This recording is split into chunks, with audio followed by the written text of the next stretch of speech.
I'm live, and I want to welcome you.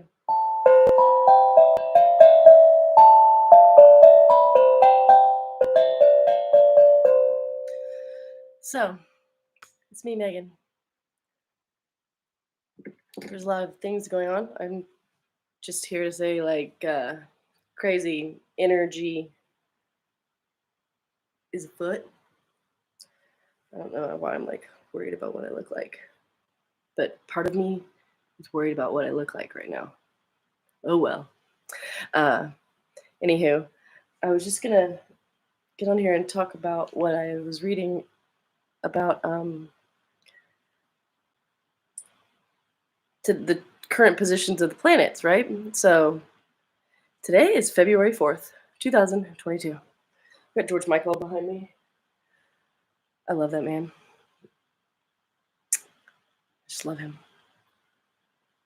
Never gonna dance again. That is not true. I'm gonna dance. And I like to hang up my art periodically as I photograph it and stuff. Some of these are new. Anyway, the current chart that I wanted to talk about, I just thought it was really just significant. These times that we're in are so amazing. They're incredibly opportunistic and sort of like we're hopping on into a catapult and it's like pew, we're able to just launch into, you know, launch forward into our future. Although we need to live in the now, this moment right here, right now. Okay, the sun is in Aquarius, right?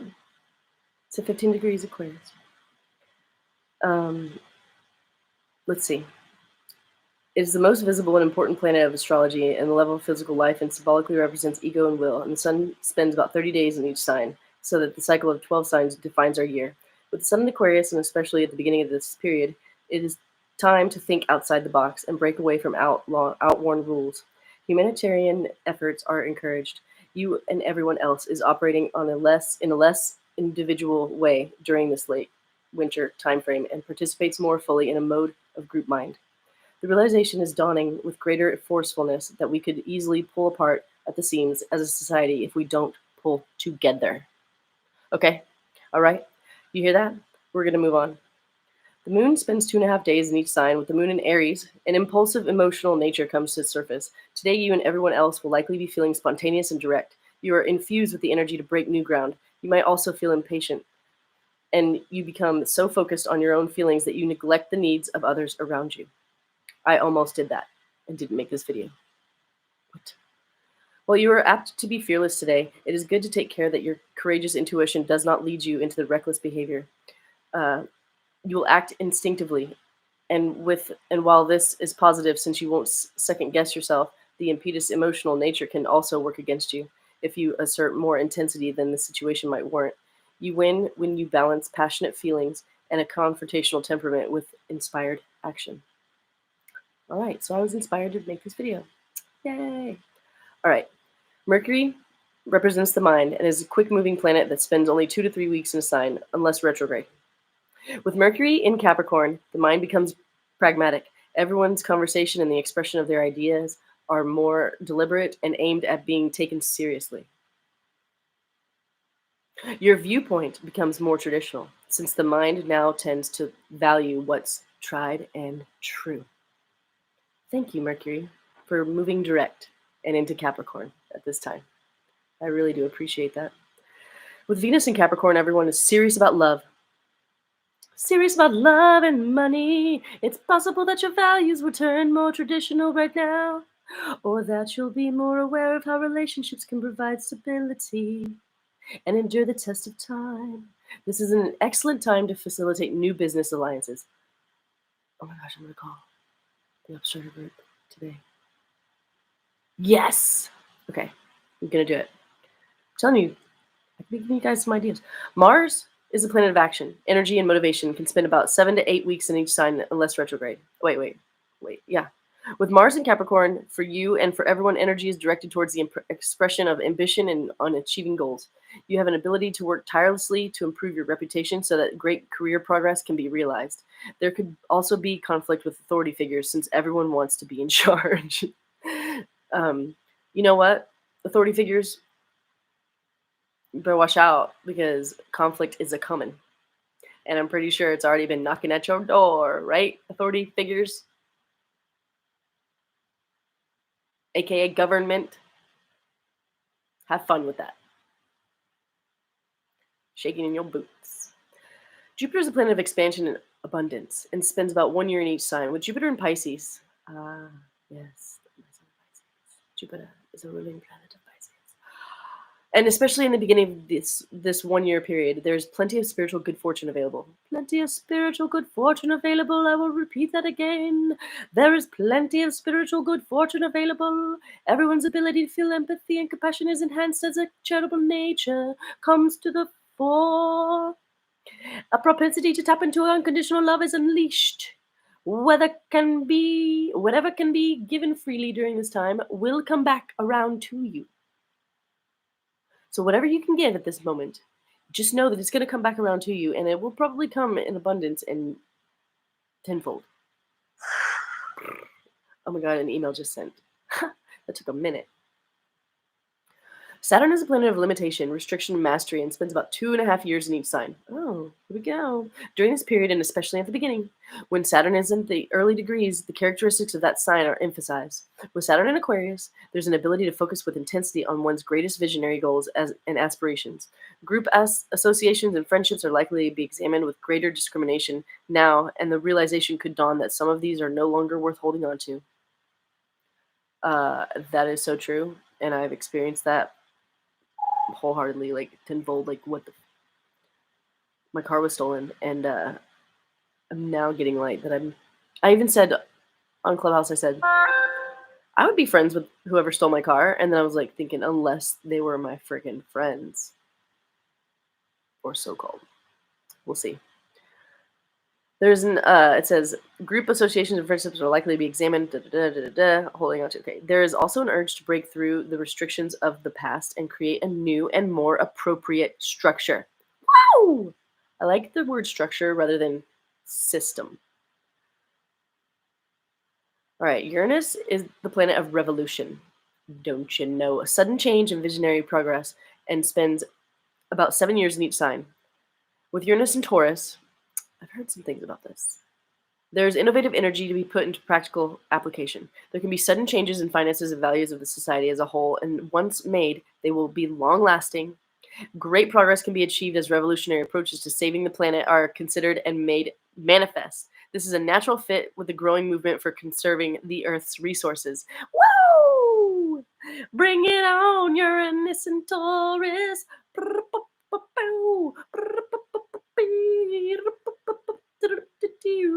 Oh, it's 111. 111. Let me check out my rune page. What does it say? Hey. Oh, the rune of defense. Ihwaz. Ihwaz. It's backwards. Okay, going back. Neptune is a planet of imagination, spirituality, and faith, and spends about 14 years in each sign. With Neptune in Pisces, the energy of Neptune will be amplified in a significant way. There will be greater emphasis on all things mystical and imaginative, and spirituality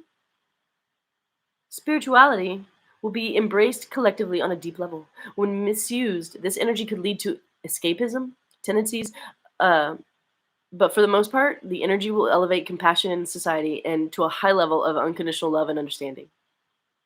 Unconditional love and understanding. Try not to escape. Try not to escape this unconditional love and understanding. I can just see it now. People running from unconditional love and understanding. Why would you do that? Why would you do that? I guess I would know why. Because bad habits can really tug on your heart, and they could be like, you're coming with me. But you can say no. Every day we're given, choices. Every single day we're given many, many choices. And every choice that we make is neither bad nor good, but yet it's simply a choice that will bring us to Well, in your own perception, a bad or good outcome. But for the world, seems like no matter whose outcome may or may not be bad, the world will experience a tremendously abundant and good outcome. All right, cool. I need to stop trying to add words. Pluto is a planet of transformation. Pluto's working hard the past couple years. I mean, not that it hasn't been working hard before that, but sheesh, I'm really seeing it show up. Pluto, she's wonderful. Is a planet of transformation, regeneration, and power, and spends anywhere from 12 to 32 years in each sign, with Pluto in Capricorn. There will be extreme changes in government institutions and one's attitude to long held traditions and rules of society. Business and personal goals. Okay. There could be an increase in ambition on a personal level and a resounding ability to persevere through the most difficult of obstacles. This is the time to become the ultimate authority of one's personal power. You are your own authority. You are your own personal power. Hone into that. Take some action. Chiron, called the Wounded Healer, is the planet of healing and acknowledgement of concealed trauma. There's a lot of that going down. Or coming up. And spends anywhere from 2 to 8 years in each sign. With Chiron and Aries, there are opportunities for humanity to grow in understanding of its deepest and most hidden traumas, especially those affecting the assertion of self in a higher way, or in dealing with challenging feelings regarding our own self-acceptance. The level of progress that is possible now through individual action is concert with societal needs, and it is extraordinary. Or it is extraordinary. Wow, wow, wow. Taurus is fixed Earth, and it rules the throat. Its planet is Venus. Taurians love pleasure and are practical and value material possessions. They are possessed of a powerful will and can be quite stubborn, as well as steady, loyal, kind, and obedient. Taurians provide a purposeful, productive, and stabilizing influence for themselves in society, and they can also be great healers. Gemini is mutable air, ruling the arms, shoulders, and the lungs. This planet is Mercury, Gemini, and the sign associated with the thought process, based on duality. Also, communication and the conscious mind. Gemini people tend to be flighty, engaging in many varied experiences to gain knowledge. They are witty and have a good sense of humor and make good teachers. Unlike possessive Taurus, they tend toward liberty in relationships. Their highly developed nervous system can be easily bored, but under control, they have tremendous intellectual and artistic abilities.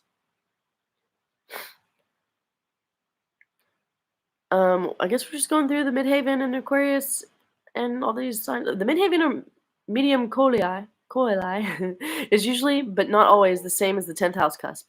Symbolically, the Midhaven represents your individuality, the outward expression of your energies. It can also be referred to as the ego identity and has strong connection with public life and career. Symbolized by the 10th house, this Midhaven also represents your aspirations and ideals. Together with the ascendant, it represents personality and interaction with the world. Natal planets in conjunction with the Midhaven are considered elevated and are emphasized in the chart.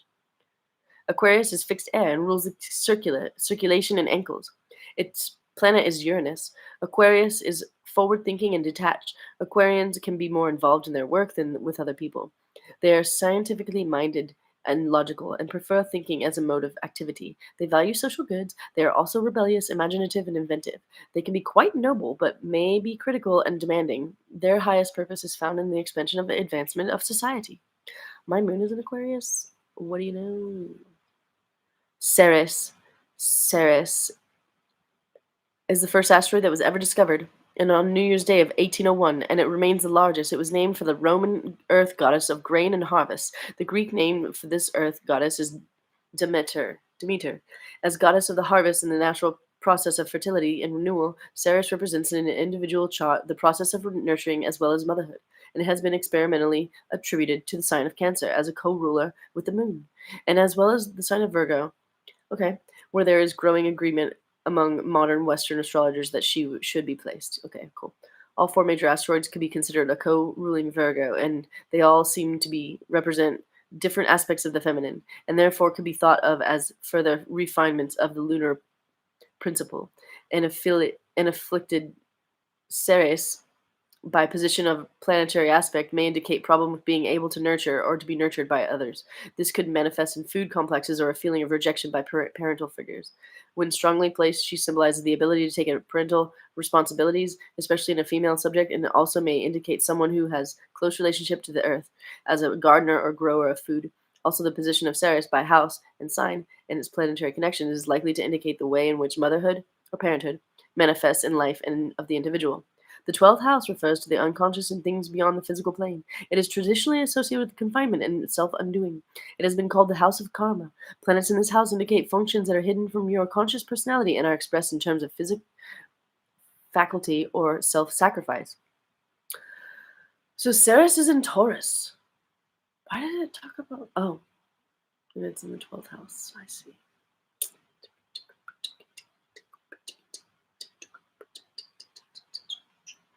That's interesting.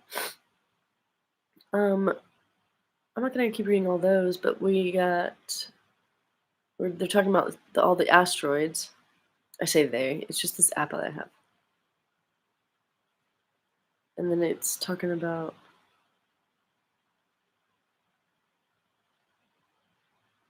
Okay, we're back to okay. So with all that being said, I hope you guys understand how serious and how important these moments are going to be.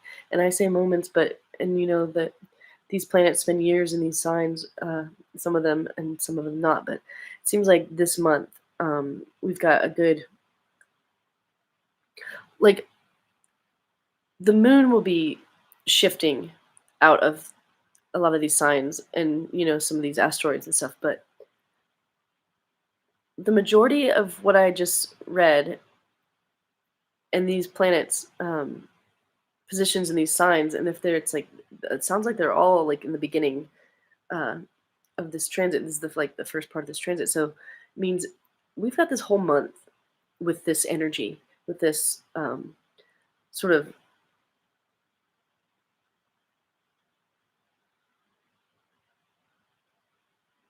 I guess, revolutionary exposure, and also like the ability to gather, get with communities, get with your neighbors, even just like I'm gonna go shovel some snow for my neighbors here in a little bit, but I don't know. And I'm also gonna try to get on the phone with more people today and get my business in a better direction. It sounds like today's like the most opportunistic time for me to do that anyway. But um, I'm gonna go ahead and end this so that it's not too long, and smash the like button. Come see my channel sometime. I'm really glad nobody came to this live, and even if they did, I wasn't paying attention. Because I'm new to this, but I'm gonna try to start doing it a little more often. What? And next time I'll be in a different place. Bye, George. Bye, George. Thanks, everyone. Much love, compassion, because it's available. Everybody's in there. Passionate, compassionate hearts spread across the globe. Do the right thing, y'all. Do the right thing. Do the right thing. I could practice this a little bit. Okay, I gotta end this. I was gonna show you this Taurus though. Taurus. Ah, I love you. Mwah. Very much. How do I stop this? Oh, okay. There's a button right down here. It says end stream. It's a big red button. Try this again.